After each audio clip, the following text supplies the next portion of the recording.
CIA का police एहलकार इख्तियारात से तजावुज कर गया। बेटे को पेपर के दौरान नकल क्यों नहीं कराई? सीआईए पुलिस का एहलकार आपिस से बाहर 16 साल तालिब इल्म पर इंसानियत सोच तशद्दुद।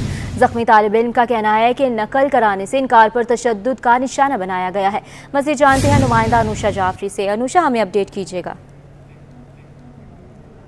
बिल्कुल, देखिए, तालिब इल्म के झगड़ों के अंदर मामूली तल कलामी मैट्रिक के इम्तहानात में जो झगड़े होते हैं मामूली से, उस झगड़े के अंदर जो है वो इंस्पेक्टर अब्दुल रऊफ जो कि स्पेशलाइज्ड यूनिट का बताया जा रहा है एहलकार, वो कूद पड़ा क्योंकि उसके बेटे के साथ जो है वो जो केएमसी के बताए जा रहे हैं वार्डन है, सिटी वार्डन है राजा रुस्तम, उनके बेटे का झगड़ा हुआ था एक पुलिस वाले के बेटे से। उसको इतना बदतरीन लोहे से रॉड से निशान बनाया, पिस्टल का बट मारा इसके कि वो इतना शदीद ज़ख्मी हो गया कि वो इस वक्त अभी अस्पताल से घर पहुंचा है। उसी बच्चे के साथ हम मौजूद है, राजा रुस्तम के बेटे के साथ। अच्छा, ये बताइएगा कि हुआ क्या था ओवरऑल, ज़रा शुरू से लेके ओवरऑल बताइएगा। आपका नाम वगैरह क्या हुआ था, किससे झगड़ा हुआ था, फिर बदला कब लिया आपसे और ये आपकी क्या हालत की है? तो मेरा नाम अब्दुल रहमान, राजा अब्दुल रहमान, ठीक है। तो हमारे चल रहे मैट्रिक पेपर, ठीक है। तो हम मैट्रिक पेपर दे रहे थे उस स्कूल में। तो अब जहाँ पे हमारा बोर्ड पड़ा था ना, वहाँ पे ना चीटिंग वीटिंग का इतना नहीं था, ठीक है। तो चीटिंग करवाने के लिए हमारा दोस्त बोलता है चीटिंग करवाओ, तो हमने मना कर दिया कि चीटिंग नहीं करवाते, ठीक है। तो उसने क्या गाली गलौज की। अब हाशिम नाम है उसका, हाशिम स्टूडेंट है जी, पुलिस वाले का बेटा वैसे, और हमारे 3 साल से मतलब क्लास है एक ही स्कूल का हमारे।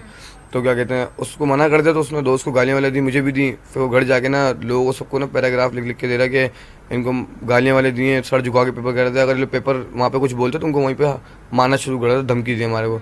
फिर उसके 4-5 दिन बाद मैंने उसको बोला कि भाई आपने ऐसा क्यों किया, क्यों मतलब क्यों बोला। तो हमने धक्का धुक्की हुई, मैटर ख़त्म हो गया था, सॉल्व करवा के स्कूल वालों ने ख़त्म कर दी थी बात को। फिर ये परसों की बात है, मैं नीचे होटल में बैठा हुआ था, आते उनके भाई ने, रेहान ने सबसे पहले आते आँख पर मुक्का मारा। बड़ा भाई है आशिर का, हाँ। पहले आते थे आँख मुक्का मारा, मुझे मुक्का मारते मैं भागने की कोशिश की पर मैं हाथ लग गया। अब मैं उनके हाथ लगा, उन्होंने मुझे फिर मारना शुरू किया, मुंह पे लाते मारी हैं। फिर जब कोई लोग घुसने शुरू हुए हटाने के लिए तो उन्होंने पिस्टल लग के उनको बोला कि मैं डीएसपी हूँ, ये हूँ वो हूँ, धमकियाँ दी। उनका वालिद साहब भी आ गए थे जो पुलिस वाले, वालिद साहब के हाथ में तलवार थी, कपड़ा बंधा हुआ था पूरा। उन्होंने वो तलवार मेरे को मुझे मारी सर पे, यहाँ आँख पे देख सकती ना कैसा कितना मारा कि लिटा लिटा के मारते जा रहे थे। नॉन स्टॉप 15 मिनट तक मारा है, जहाँ तक मैंने लोगों से जानकारी ली, बता रहे हैं कि 15 मिनट तक नॉन स्टॉप मारा, चढ़ के मारा है, छोड़ ही नहीं रहे थे बिल्कुल। अच्छा, ये बताइएगा कि आप पिस्टल का बट भी मारा है? जी, पिस्टल का बट मारा। पिस्टल उन्होंने दिखाई तो मुझे मारी भी, लोगों को दिखा के बोला भी पीछे हो जाओ। बचाया कैसे आपको, फिर किसने बचाया? बचाया किसी ने नहीं। जब मैं बेहोश हो गया तो वो भागे, तो भागने के बाद मेरे सारे दोस्तों ने मुझे उठाया, वो फिर हॉस्पिटल ले गया मुझे। राजा रुस्तम भी हमारे साथ मौजूद हैं।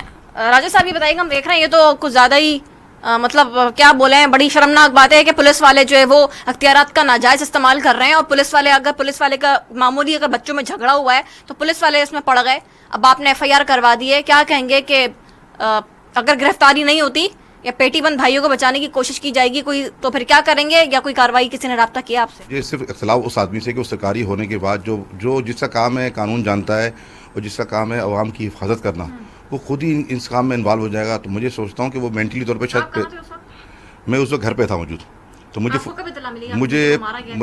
जैसे इसको मार के भागे वो, तो वो वहाँ पे चूँकि लोग जानते हैं मुझे, नीचे घर मेरे पास है, उनकी मुझे कॉल आई कि आपके बेटे को ज़ख्मी कर दिया गया।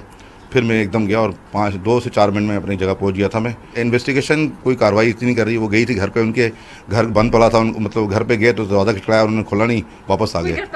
कोई गिरफ्तारी नहीं की। और इन्वेस्टिगेशन पुलिस जो है ना, शायद वो डरी हुई है कि वो पुलिस इंस्पेक्टर है। एसएसपी इन्वेस्टिगेशन साउथ मक्सी से कोई बात हुई इस हवाले से? वो इस वक्त चूँकि आउट ऑफ कंट्री गए हुए हैं, तो वरना वो छुट्टी पे, वरना मैं उनसे जरूर मिलता। जी, ये मेरा कैमरामैन आपको जो है वो आकर इस तरफ जो है वो दिखाएंगे कि किस तरीके से बदतरीन तशद्दुद का निशाना बनाया गया इस बच्चे को। मतलब ये जो कराची पुलिस के कुछ ऐसे मौजूद हैं अफसरान जो कि इस तरीके से अपने इख्तियारात का नाजायज़ इस्तेमाल करते हैं, और फिर जो है वो 2 तालिबे इल्म के झगड़े के अंदर एक पुलिस इंस्पेक्टर जो कि स्पेशलाइज्ड यूनिट का बताया जा रहा है खुद पड़ा और पिस्टल रख के बोल रहा है कि सामने नहीं आ रहा, मैं डीएसपी हूँ, खुद को डीएसपी जाहिर कर रहा है। वाकई का मुकदमा शार फैसल थाने में दर्ज कर लिया गया है, लेकिन जो राजा रुस्तम है उनका ये कहना है मैं खुद सरकारी मुलाजिम हूँ, इसके ऊपर मुकम्मल कार्रवाई जो है वो चाहूँगा। और एसएसपी इन्वेस्टिगेशन साउथ मक्सी खुद भी इस पर नोटिस लें क्योंकि वो आउट ऑफ कंट्री है, इन्वेस्टिगेशन पुलिस ताउन नहीं कर रही है, तो इसके ऊपर आईजी सिंध को भी जो है वो नोटिस लेना चाहिए। और तफ्तीशी पुलिस अगर ताउन नहीं कर रही है तो इनको जो है वो तहफ़्फ़ुज़ फराहम करके जो इसके अंदर कल्प्रिट है उनको गिरफ्तार करना चाहिए। जी।